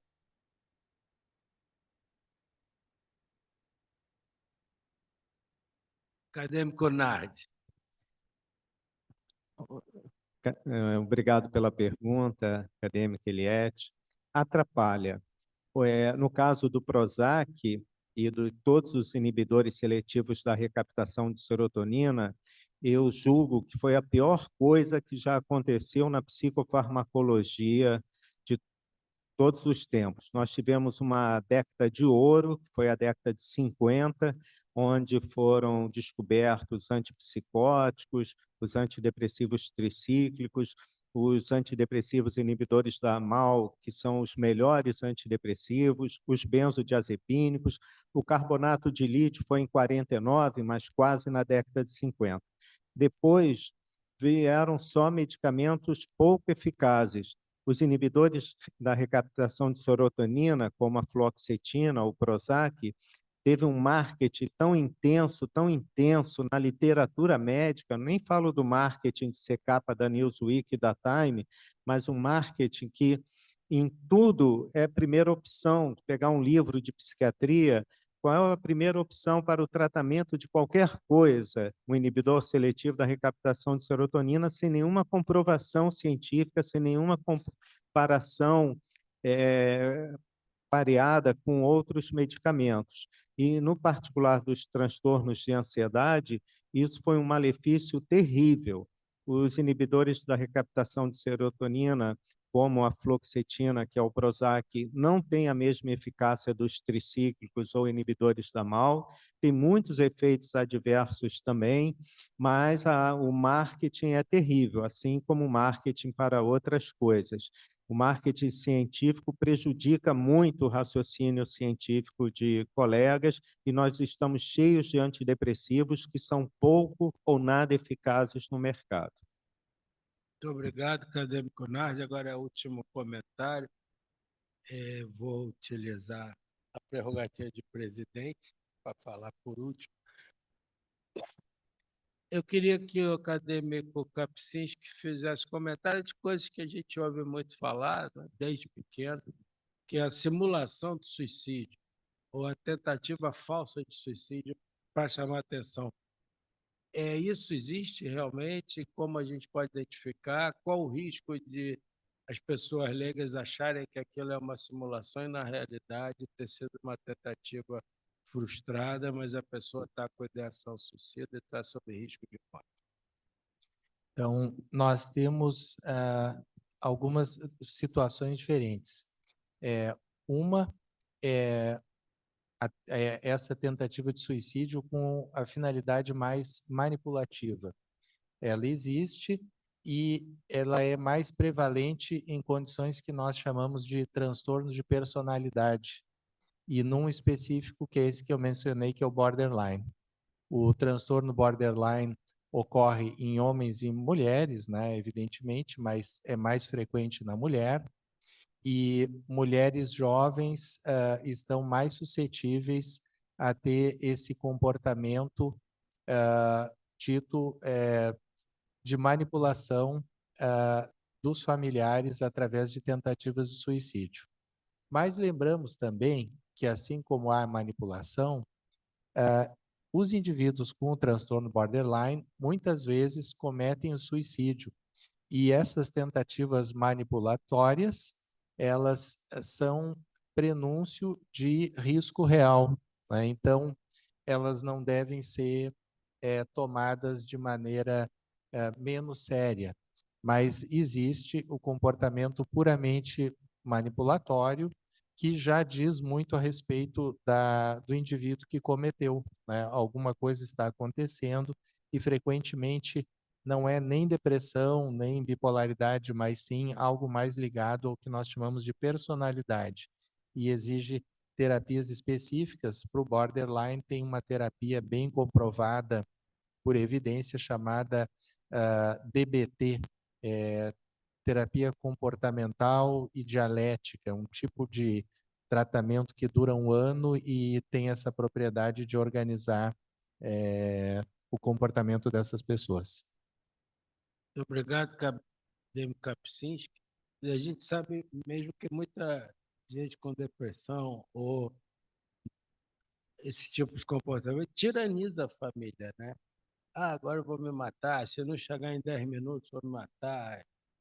Tem 20 minutos para chegar aqui, senão eu vou pular. Então, é uma tiranização também, que é muito difícil saber, né?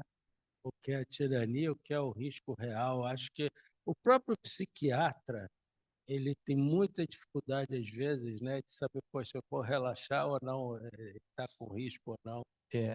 A gente tende a levar a sério e tentar prevenir, mas às vezes a situação é tão recorrente que vai se criando uma percepção de que é muito mais uma manipulação do grupo familiar. Tem intervenções possíveis, né? Se faz com a família, se faz uma educação desses indivíduos e se cria então uma rede de apoio, né? E uma dos aconselhamentos que se dá é de que exista um respeito e uma adequada manejo dessas situações, mas também que não se crie todo um teatro em volta, o que só, na verdade, estimula a recorrência desse comportamento. Obrigado, acho que foi uma tarde espetacular. Acho que, mais uma vez, nossa Academia Nacional de Medicina cumpriu seu papel, né, social, científico, e de chamar a atenção para um tema tão especial no mês tão especial da depressão, de prevenção do suicídio, né? Uma doença tão prevalente e tão devastadora. Agradeço muito nossos palestrantes, nossos organizadores, nossa bancada acadêmica, nossos convidados, nossa comentarista e dou essa sessão por encerrada.